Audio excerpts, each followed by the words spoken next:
Want to know how you can make great looking overlays for your ECamm live productions or OBS? Then this video is for you.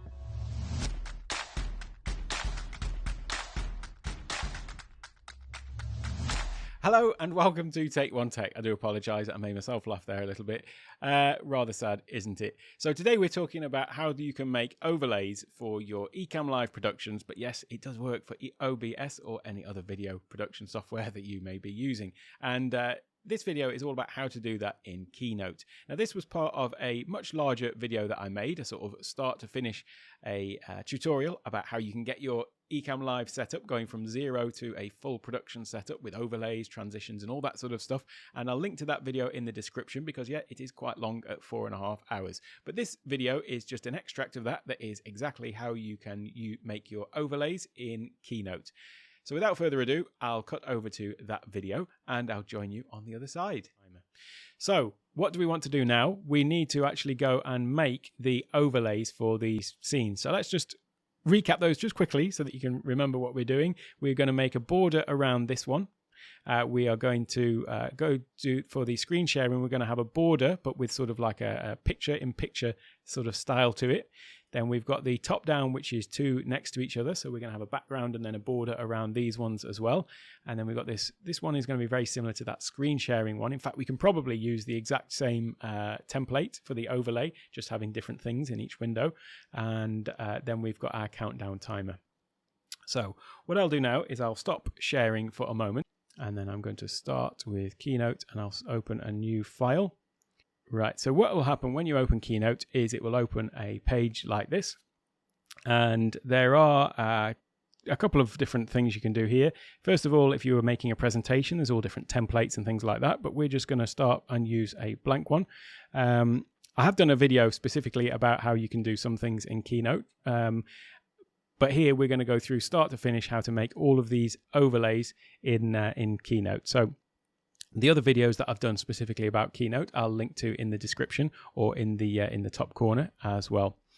So one thing you need to make sure you do is if you're doing a for video purposes, is just make sure you've got this size correct. So we're doing overlays for a sort of typical video output. So we want this 16 by 9. So make sure you click that there. You can change it later, but let's just get it right from the outset. And then we want to have this as a blank template. So either white or black, it doesn't matter. We're going to do something different with the background anyway. So now we've got our blank template.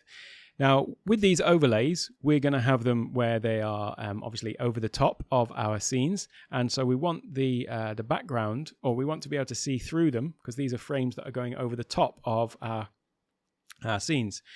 Now as a default, the background will be a solid color. But what we can do here is you can change between solid or no fill. So if it's no fill, then that will effectively be transparent. With Keynote, you can add more slides down the side. So this is the sort of slide viewer. If you don't have that one open, then just toggle this little thing at the side. So you may have a view that looks more like this. So if you want to see all your different slides, then come up to the View menu and click Navigator. That's quite useful to be able to see that down all the different slides you've got, because we are going to make a few different ones for each of those scenes. And we want to make them transparent, but rather than just this one slide, we want to apply this to all of the slides that we're going to make. So in here, you can click on this Edit Slide Master down here. And if you haven't got this panel open, by the way, I should probably just mention that.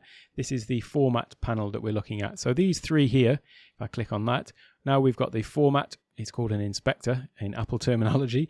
This format inspector or the animate or the document settings. So we're in the format one here, and we can change the background, or it was just down here that I was mentioning. So click in the edit slide layout. Now all of these slides that have appeared in the side column are basically different templates that you can use. So when you add a new slide in, you can choose between these different templates. Well, we don't actually want any of these, and so we're going to build out all of our own. So I'll just delete all of these. Now unfortunately, you can't go in and just highlight them all and delete all of them, as you might be able to do if they were actual slides. You only seem to be able to go and do them one at a time. So I'll save you that wait. Right, so I've deleted all of those other slides that we didn't want, all of those master slides. And now that we've just got one left, what I'm going to do is I'm going to go to this background setting, and then now I'm going to change, rather than, you can change the colors of the background from anything you want, but we just want this completely blank. So rather than a color fill, I want to change that to no fill. And that means that we're starting with basically a transparent canvas. So anything that we put on it will be over the top of this transparency, which is what we want for what we are creating. Now, once we've done that, we can click done. So now we've got a blank slide that we want to work with. But we perhaps do actually want something that is going to apply to all of these different templates, don't we? Because we're going to create multiple different scenes. And so it might be an idea to start with something as a base that we're going to use behind all of these scenes. So I'm actually going to go back into that. And one thing you might want to do is have like a background around your border. So if you look at the picture that I've got on my screen now, so I don't mean my actual screen share, I mean the full screen with my little picture in the top corner there, and then we've got this border on the side, and we've got the picture of the Apple display and things like that. Well, you might want to have that as part of a sort of standard image, but we're going to do something a little bit different because, well, first of all, I can't actually share this one with you because it's from Adobe stock. So the image that I've used in here is a licensed image, so I can't make that available to everybody without you actually going and doing it yourself. So I want to create something here which I am freely allowed to share with you, and also that makes it easy for you to go and change this up yourself. So what I thought we'd do is we'd start with a base image in the background that we're going to build our overlay up over on the top of. If this isn't making sense, don't worry, it will do shortly. So what I wanted to do was find an image to use as a background image. Well, there is, as I say, I use Adobe stock, which is something where you pay to have access to the Adobe stock footage and stock image, stock music library. And there is another service you can use though, which is something called Unsplash.com. I will link to that in the description. There are other services like Canva and things like that. There's a lot of people talk about Canva for making graphics and overlays, but that's a subscription service. Whereas if you just want the odd image or so, and I might be wrong on that, there might be a free version of Canva now I come to think about it, but this is specifically not for creation, but just for getting your stock imagery, is unsplash.com. And this isn't an affiliate thing, it's a free site. You can go and sign up for free, and there's basically a huge number of downloadable images. You can just search in whatever you want to search for. And so I just did a search for abstract background, because we just want something that's going to feature in the background. And I came down here and I thought, which ones of these look nice? And that one sort of took my fancy, this one here. And so I've downloaded that one already. And then we're going to use that as our background. Now, just so that you understand how Unsplash works. So if I come into here, when you click on it, you can download it for free. And just so that you're aware of the licensing, because whenever you are using any sort of content that you've downloaded, you can't always just do a search legally, do a search on Google, grab an image and stick it in your presentation on YouTube. Some things are obviously licensed and you have to be careful about that, specifically with, high quality graphic images and also with music. And incidentally, I suppose now might be a good time, speaking of music, to talk about the music that you've got in your creations and your YouTube videos. Because if you do have any music, like I featured music at the beginning and at the end, then Epidemic Sound would be the place that I'd recommend to go to get that music. And you know that they've got a huge library of music there, and you can use any of it in your videos to put on YouTube, knowing that you're not going to get any copyright strikes or anything like that. It really is a great service. It's what I use for my music. And if you use my link, takeonetech.io.epidemic, then you'll be able to get a free trial. And then in terms of the affiliate, what I got from it, because it does help me out a little bit as well, but all it does really is it just adds on an extra month, I think, to my subscription for anybody who signs up that way. So it won't cost you any more. You'll get a free trial of it anyway, and then I would just get an extra month out of it if you do sign up. But it's what I use and what I recommend. I did a video actually about Adobe stock music, because that is what I did originally when I first started making my videos, because I had the Adobe stock license. But unfortunately, there was a bit of a hassle to go through for every video to go through and get rid of copyright strikes, even though I technically owned the license. But I'll link to that video as well, because it's worth having a look at if you've already got an Adobe stock license and you think that might be an easy route to go for music. I ended up signing up to Epidemic myself anyway, but like I said, that's another tale for another video which I've already made. So I'll link to that in the description. So coming back to here, and just to be totally clear on the licensing for unsplash.com, if you click on here, it tells you the license, and as you can see, where is it? Got the wrong thing highlighted here. So the license is, as it says here, all photos can be downloaded and used for free for commercial and non-commercial purposes, and there's no permission needed, though attribution is appreciated but not necessarily required. So I've linked to the specific image that I've got from here, so that's in the description, so you can go through and if you want any by the same artist, for example, then you can click on here and you can see who that is. Jeremy Bishop on Unsplash. Thank you very much, Jeremy, much appreciated.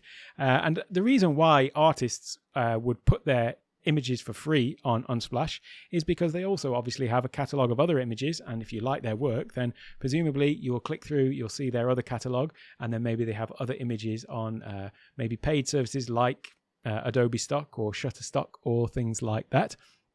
And so it's just a way for them to get their work out there as well, but we benefit from it as well. The what is not permitted is, as you can see, photos cannot be sold without significant modification, and compiling photos from Unsplash to replicate or similar or competing services. So we're not allowed to obviously take this image and post it on other ones for our own use and things like that, for our own, to sell it, sell it on. Well, as I'm doing this as a demonstration, and as I'm making all of this content available for free afterwards, and as I'm also giving attribution, I think I've passed all of these criteria here. So that's all to say. What I'm about to show you is totally above board and legal, and that is why I can include this image as well as part of the presentation in the presentation pack. So I think I've covered myself there, don't you? Right, so let's come back to this presentation, because what I want to do is use that image as our background. So all I'm going to do is I'm going to go over to my Finder window. Now I've moved that onto a different window here, haven't I? So I need to just bear with me 1 second. I'll drag this over onto this desktop, and I'll drag this desktop back here.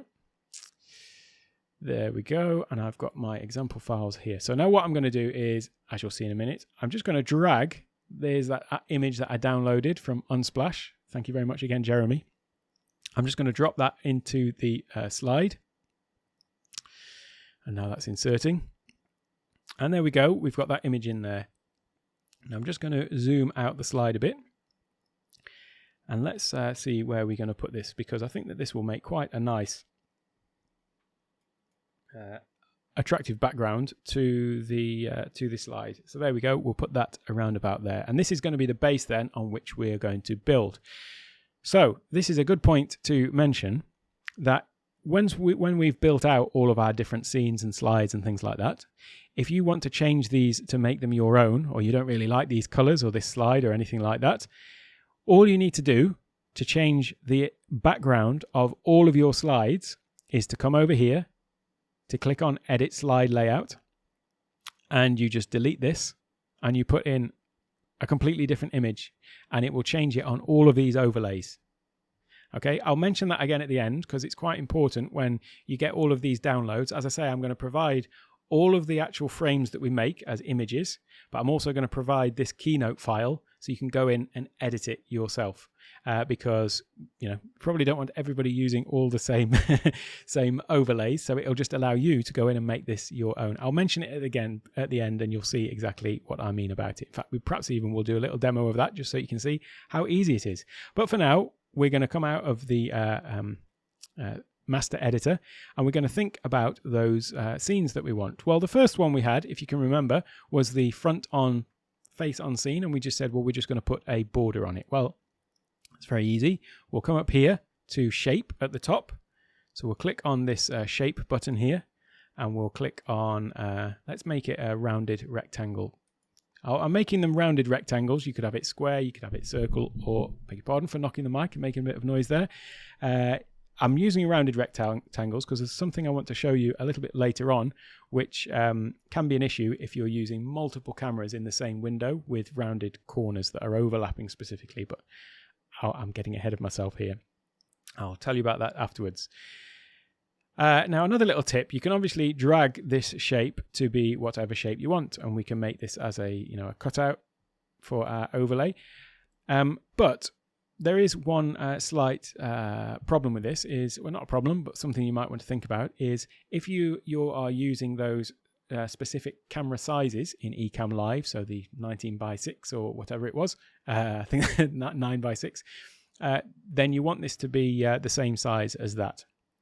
So we can actually specify an exact size. So let's say we wanted this to be like a, the same sort of aspect ratio as the screen.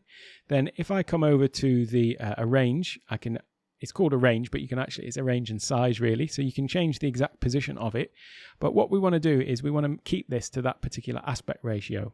Now the easiest way to do that is a standard size would be 1920 by 1080. So if I put that in, I would know that that would be exactly the same aspect ratio, 1920 by 1080.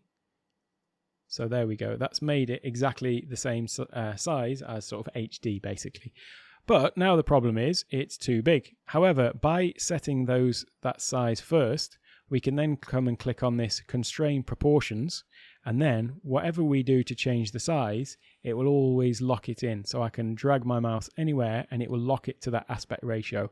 And that's just a good way to actually get into the process of having it as a sort of fixed aspect ratio. So I'll just drag this out to make it a little bit bigger. So in fact, let me just zoom in. My screen might help a little bit so you can see a bit better as well. If I make that like that, and then I'm going to just color the thing itself, the shape itself. So if I come into style, I'm going to do color fill on this one, and we're going to make it just black, because all we're going to do afterwards, just makes it easy to see which bits to remove. All we're going to do afterwards is we're going to actually delete that black. There's one thing that you can't do at the moment in Keynote. You can do some transparency of images. So like if I wanted to make that transparent, I could come and click on this color wheel here. And then if I drag my color palette over, which should pop up, you can see I can actually make it transparent, but it's not making the background transparent. It's only making that particular shape. And what we want to do is we want to actually make this whole thing transparent so that we can see through it to the camera that is behind us. So we're going to have to do that actually afterwards outside of Keynote, but I'll show you how to do that. And let's just make these corners not quite so rounded, make it a little bit less. And we might want to put a border around that as well. So that's done over here. We've got the border control. So I'll click into here and no border. So we want to change that to a line. And then we want to select the color of the line. So let's just make it white so that it pops out quite nicely from the background. Make that white, and then we perhaps want to make it a bit bigger. So it's 5 point at the moment. Let's make that, let's say 10. You can either type it or you can use the little up and down arrows. So if I make my screen a bit bigger, hopefully you can see that a little bit better. So that is the border that we've got for that one. Can't seem to get it so that it's just zoomed enough for you to be able to see it without it being too far zoomed out, but never mind. One other thing about Keynote is there is some sort of snapping. So if you just drag this across, you'll see when it snaps onto that center vertical line there, that yellow one, and you can move it up and it will snap onto that line there as well. So now we know that that is dead centered in the picture. So I think that looks about right for our border. So what you've got to imagine is in our full frame shot, if I just flick over to that one, that's basically going to be a border that is all around our screen. So let's go back and think about the others that we had to build out. In fact, let's just refresh our memory, shall we? Or rather, let me refresh my memory. We also said that we were going to do this screen sharing one, didn't we? So what that one needs is we need to have a sort of border around the actual camera, and then we also need a border for where the screen is going to be. So let me come back over to my screen sharing again. And what we could do here is we could actually use this one as a starting point, and we could come up to this one, and if we just right click on it and then we click on duplicate, now you can see we've got two of them in the sidebar. And so what we want is we want to have the screen sharing was sort of a little bit smaller. So if I click into here and I'll drag the corner, and it's remembering that sort of aspect ratio, we'll put that there. And then the other camera was vertical, wasn't it? So we want that one in the side. Now what we could do, because we've got this aspect ratio, the correct way for it being landscape, but we want portrait. If you press down Command and drag any item on the screen, it will should duplicate it. I beg your pardon. It's the Option key, not the Command key. Press down the Option key and drag it. You can see how it's made a duplicate of that. But we want this the other way around. Well, an easy way to do that is if we come to the corner here, you can see we can scale it in and out. But if you press down the Command key then, you can see it changes to that little icon for rotating it. So I'll hover over there, change it to rotate, and now I can turn it around, and you get that little marker to tell you how many degrees you've turned it. So you can change it to, let's make that 90 degrees, so it's perfectly straight. And if you can't get it exactly right, then you can always come into the Arrange tab here at the top, and then you click into the rotation. There we go, I wasn't quite right, so just make that 90. So now we've got a window that is 90, and we want to just reduce the size of that. I hope this is all making sense. If by the way, you have any issues with anything I'm talking about before or after and can't quite follow along, or you've got any problems with the downloads or anything like that, then do feel free to reach out to me either in the comments below or through my website, takeonetech.io. In fact, it's probably a good time to mention it, isn't it? So yeah, my website is takeonetech.io. And you can go there. If you come up into the top, then I've got the store, which is where I have my own icon packs and things like that. There's only one up there at the moment, actually, and I will be doing some other overlay packs and things like that as well that will be available in the store. But I would urge you to download this free one and see if you can't just actually make them yourself. So with that said, let's get back to the video and yeah, the screen sharing. So there we've got our one, and if you remember, we'd created those two different scenes, which were going to be the same. So this overlay here, we're going to use it for, if I come back to this one, we're going to use that for our screen sharing. So it will go over the top of this. And we're also going to use it for the phone view that we had, which is this one. And the next one we had was a top-down view. So let's go ahead and make that one next. Flick back over to Keynote. And what I'm going to do now is let's just do the duplicate function again, because that's the easiest. And then I'll just grab this shape here and let's make it a square. So let's say we want these to be square. Then we'll go to the Arrange tab at the top, and then you can see the size of it here. A bit of an odd size, but let's say we want to just make them 850 by 850.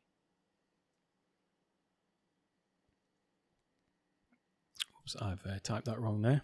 It's because I've got constrained proportions, that's why. So if you want to change it from that locked aspect ratio, do make sure to toggle that one off. It's almost like I made that mistake on purpose, isn't it? There you go. So toggle the constrained proportions, and now we can make it 850 by 850.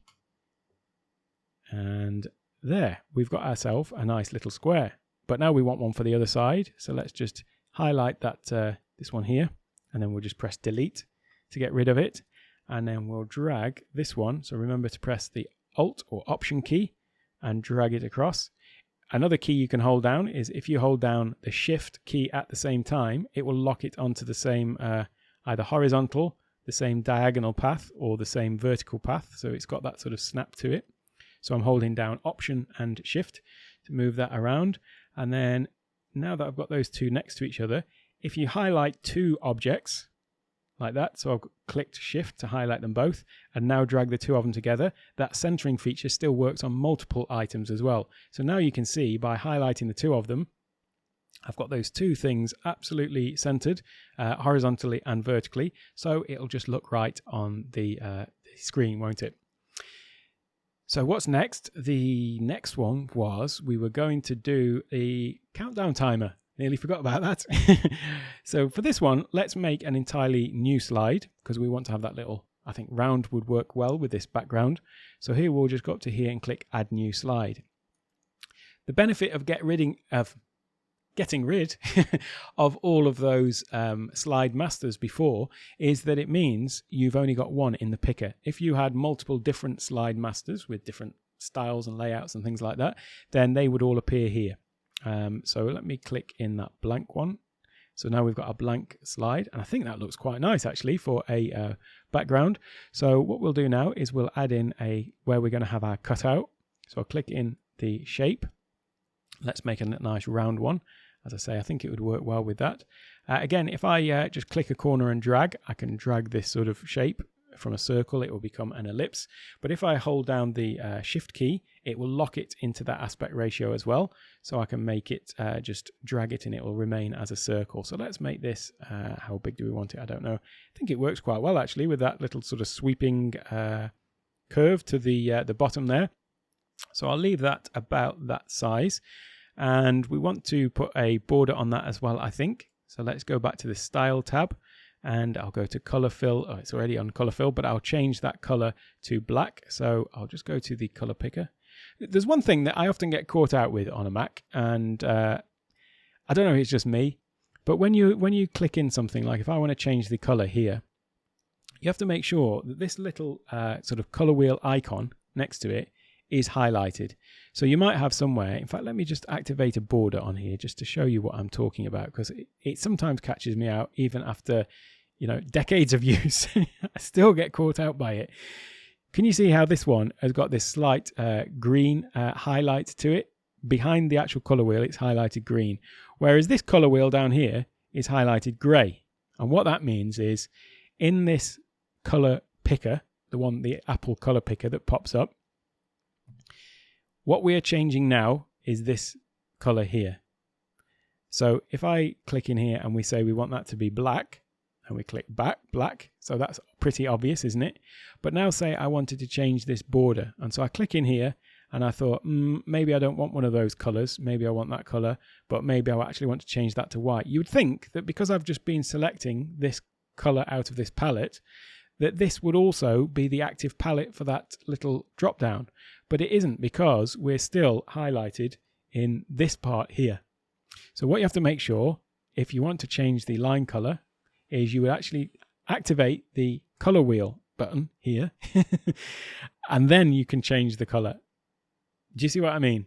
Now, this may be just me, I don't know, but if you are new to a Mac, it's something that I think might infuriate you if you don't know how to change it. So I thought I'd just mention it, and apologies if it is a very simple thing, but it still gets me. I still find myself clicking and thinking, why isn't the color changing?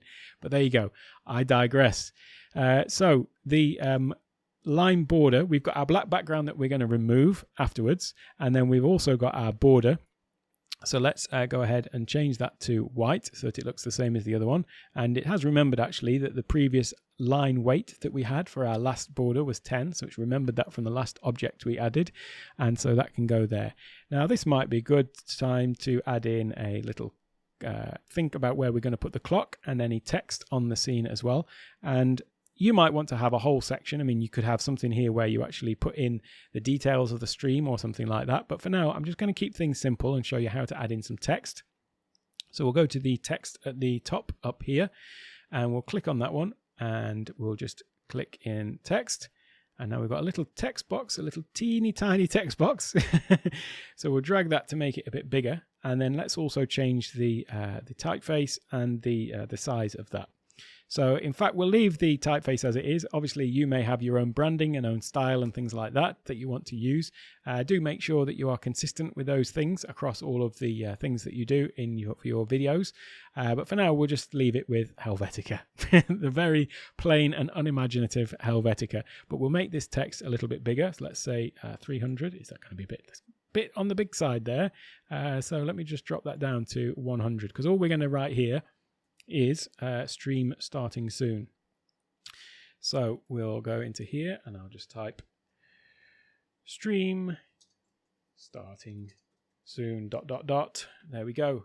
So it's automatically wrapped down onto the bottom line because I had actually selected a width. So if I drag this out, you can see how it's just changing the width of that there. Might want to make that a bit bigger. A shortcut for that is to press Command plus to increase the size, or Command minus to reduce it. So we'll put that there. It perhaps doesn't pop out quite enough off that background. I don't know what you think about that, but it could perhaps have a bit more definition. So I'll click on that text again, and then I'll go up to the text up at the top here, and then I'm going to come down to the different controls we've got. So I don't know if I made this clear before, but this is where we change the typeface, the bold, underline, and so on, and the font weight. There we go. And then we can also do things like, alignment and stuff like that you're probably familiar with if you've used Office applications and things like that. So I won't bore you with that detail. But if you want to add a shadow to it, it's perhaps not immediately obvious, but it's this little cogwheel just here. So just next to where you've got the bold and italics, you've got this little cogwheel, and that allows you to do some extra things. So if I click in here, you can change things like the character spacing and the baseline, and adjusting things like that, superscript, subscript, and so on. But we won't get into too much of that. But the two that you might be interested in is either outline. So if I click on that, you shall see what happens. Again, let me change the color of that just so that I'll change this back afterwards, but I'll just show you what I'm doing. So I've got a black outline now, and if I just increase the size of that, hopefully you can see it's just outlining the text basically. And so we could leave that, or we could go to shadow. So I can drop shadow and come out from here. I think I've just dropped out of that window for a minute. So where was I? Oh, the shadow. There we go. It's put in the shadow now at the bottom, and then you can change the. In fact, let me just take off the outline so it's clear what we're changing here. You can change the sort of offset of the shadow, how many pixels it is. So the further that is away, the further it moves. You can also change the opacity, the blur, so how much it's spread out. Hopefully you can see what's happening with that as I click the blur up and down. And then the other thing you can change is the angle, so the angle of the shadow behind the text. So yeah, it's up to you where you put this. And if you have it too far away, it doesn't really help it pop out. So I tend to have it, if I have these on, is maybe something like 10 pixels or something like that. There we go. And I like to have them sort of pop quite a lot. So I tend to have quite a low blur. Excuse me. And there we go. Something like that. It just helps the text to pop out. So if I just toggle that on and off, you can see without it. And then if I toggle it back on again, you can see that it's, whoops daisy. I've seemed like it didn't actually remember that then. I'll put that back. Hopefully you shall see this. If I put that to 10 again. Don't quite know why it didn't remember that, but there you go. Once we've set it up, it's done. So hopefully that should just help that text pop out. So when it's on the screen, it will just look a bit better. Bear in mind, when you are adding any text to your overlays, the devices that people are going to be watching your content on. So this might look great when people are watching on a desktop, but when they're watching on a mobile, then yeah, you just have to watch that. And really, watching a demo like this on a mobile is not ideal because I obviously need to show you the full screen to show you all the controls and things. But I'm sure that watching on a mobile, these are looking quite small if you are indeed watching on a mobile. But the same goes for big title screens like this.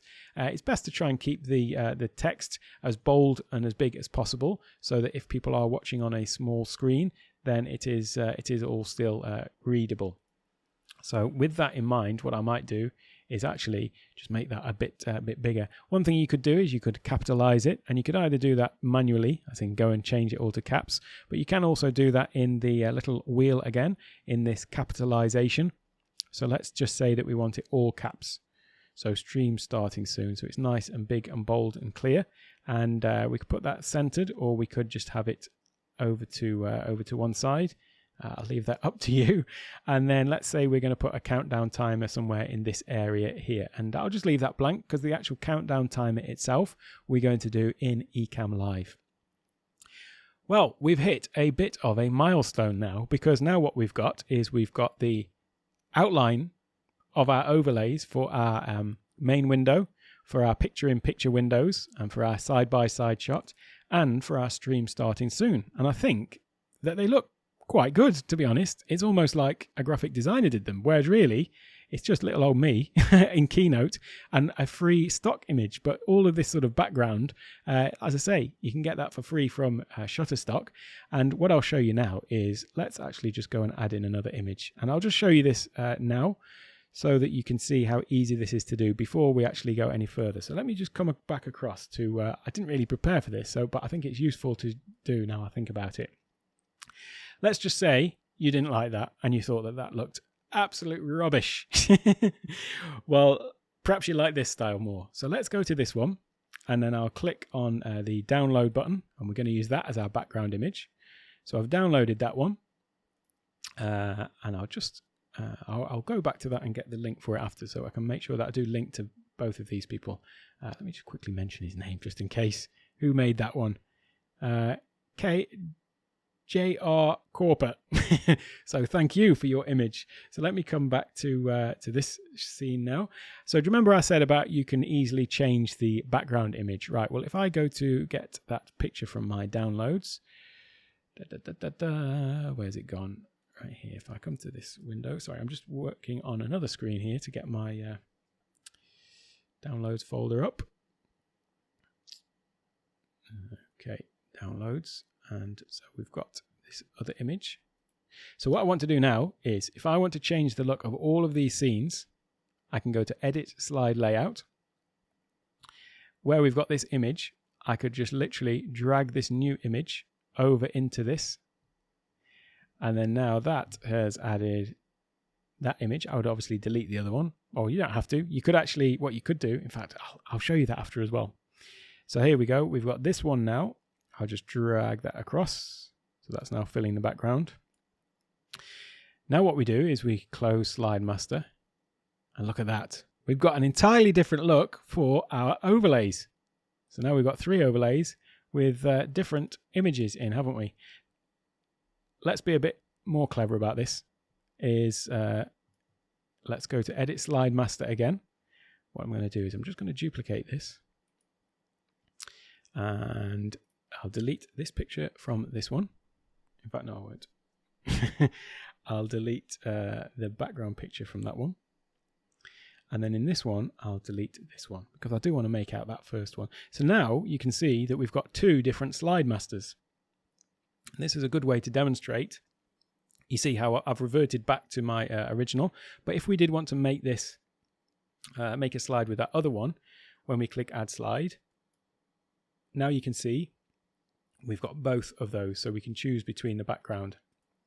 So that is how, if you want to make templates for, you know, perhaps you're doing different productions or things like that, you could make them have just different slide masters and then, change the backgrounds in each one.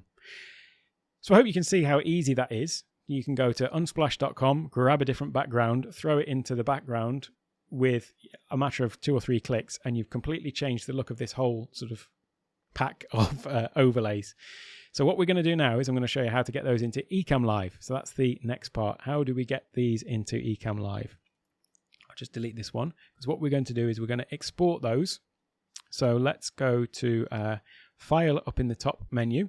I've got my Finder window on my other screen completely covering my ECamm. So I was just checking that you could see me, and I'd covered myself up.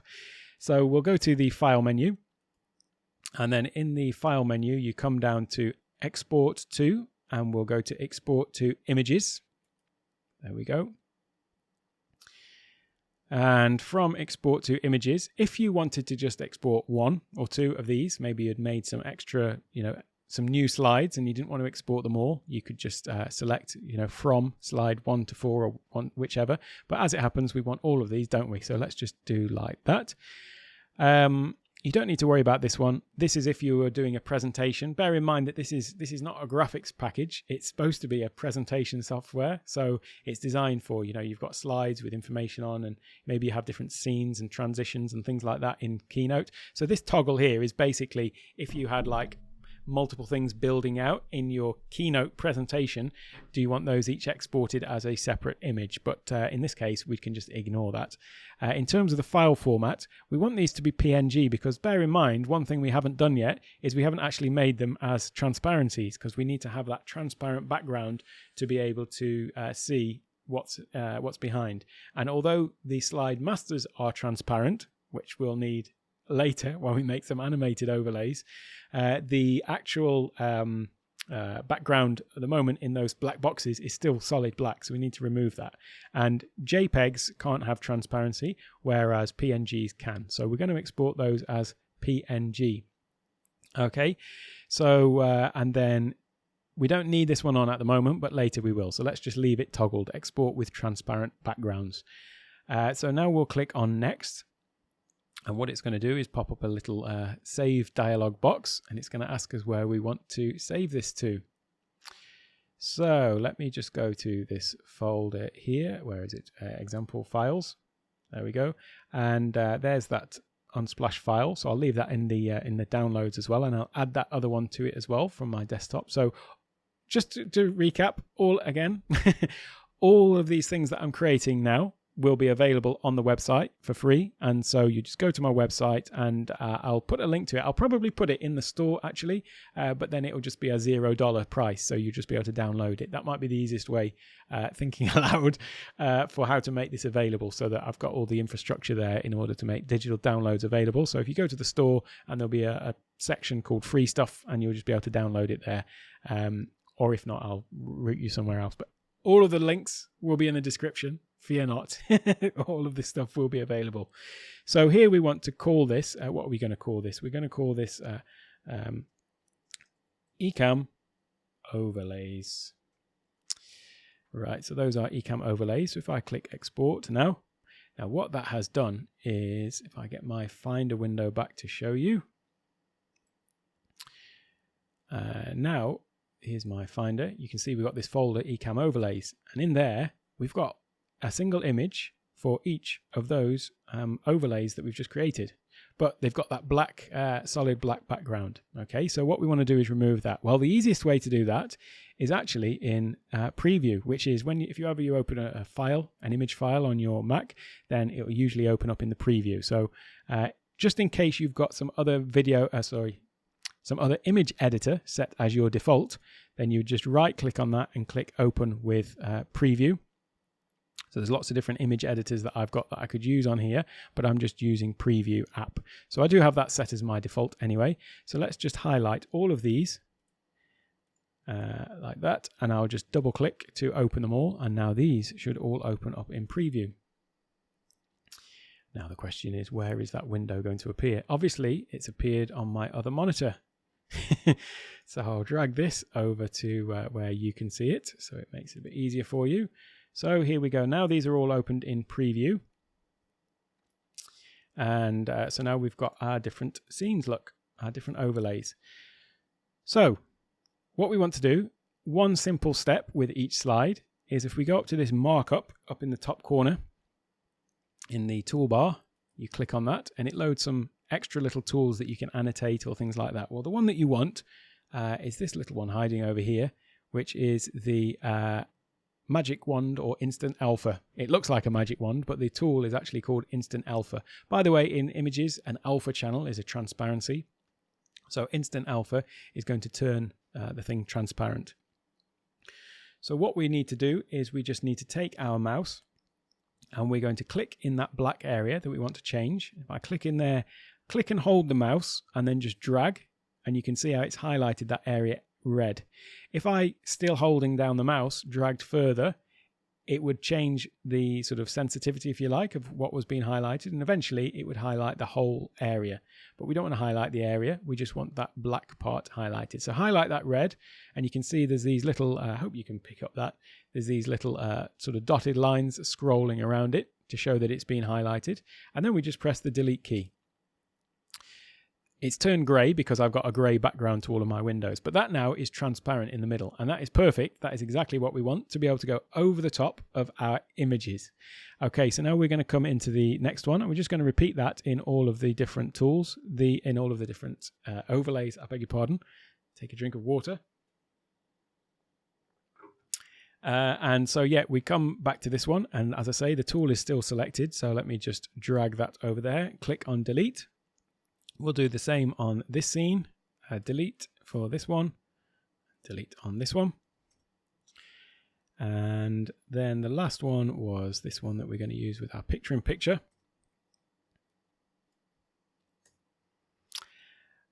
Incidentally, there was something that I was going to tell you in the PowerPoint section, which I didn't mention before. I meant to mention it, but I didn't. So let me just zoom in and show you what I was going to say. I said you have to be careful with rounded corners. And that is because if you've got a solid black background like this one, it doesn't really matter what's going on in the corners because you're covering all of it anyway. So the sort of picture shot that you're going to be covering is disappearing behind this overlay. So it doesn't really matter. However, if you've got one, and it doesn't matter on this one or this one either, whereas on this one, you've basically got one camera shot which is over the top of a second camera. And so if you imagine like the line of the camera window would be coming out to here. So if you had like a really rounded corner on it, it would completely cover with the background on this side. But on this side where it's sort of encroaching onto the top of the other window, if this radius here was like really large, or the border was really thin, then what you would see is on this edge, you would actually see the camera shot protruding out underneath the border there. It might be easier to explain it when I'm actually in the shot, but yeah, that was one thing I mentioned with round corners, just being careful to make sure that when you actually put the overlay onto the top of the camera, it does actually cover it, specifically where you've got two different camera shots overlaying each other, but maybe I'll explain it later. So there we go. We've got our now transparent overlays. Just click close and then it will save them automatically, or ask you to save them. So we'll click on save. Save. There we go. Oh, it's asking me to save them one by one. There we go, last one. So now we've got our 4 overlays in our little Finder window, and they are in fact transparent. I hope you found that useful, and if you did, then don't forget to go down and like and subscribe and turn on those notifications so that you get alerted anytime I make any new content. And also don't forget that all of the icon packs and templates and things like that that I've talked about in these videos are available as a free download from my website. So simply head on over to takeonetech.io, and there you'll be able to see at the top of the page there is a link to the actual full tutorial that this is an extract from, but also just below that you'll see that there is a area where you can download that full icon pack and template pack and make it your own. So yes, that's the place to go. And also that's the place to go if you want to contact me as well. That's the easiest place. There's a contact page on that website, but also you'll notice just down in the bottom right hand corner, there's also a little chat box. You can always get in touch with me that way. Incidentally, if you're not already using it, then this whole video has been produced with ECamm Live, and it's the my video editor, my video production environment, should I say, of choice. Certainly better than what I was using before OBS, and so yeah, it's highly recommended. It's certainly made my life a lot easier. And yeah, if you head over to takeonetech.io/eCamm, then there you can get a free trial and try it out for yourself and see what all the fuss is about.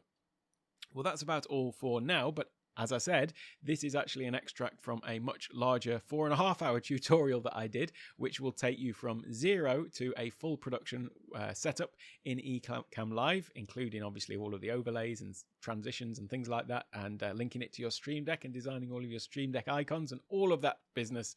Everything that you need to get going with your video production and streaming. So I'll link to that video down below as well, or you can just go and find it on the top of my web page as well. But for now, that's all from me, and I'll link to some of the other videos from that tutorial also to the right hand side. And until the next video, have an absolutely wonderful day.